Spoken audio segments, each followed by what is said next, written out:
everyone, welcome back. Here I present you with 30 dinner ideas from my Bangalore kitchen. The first 20 are curries that you can eat with chapati, appam, etc. The last lot will be the continental type.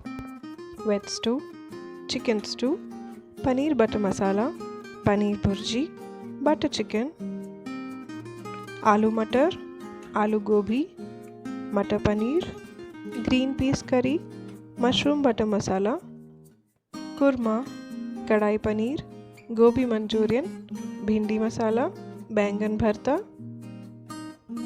potato curry, Palak paneer, chole curry, egg curry, soybean chunks curry, Parathas of various kinds, Masala dosa, steak and veggies, roasted potatoes and chicken, soup and garlic bread, pizza, noodles, pasta, boiled eggs and veggie salad, butter sauteed veggies and mashed potatoes. If you need the recipe of any of these dishes, do let me know in the comment section. I'll be glad to make a video for you. Also, if you have missed out on checking the 30 breakfast ideas and 30 lunch ideas, I put up the links to those videos in the description below. Thank you so much for watching. Please support by subscribing and sharing my channel. Stay tuned for more videos.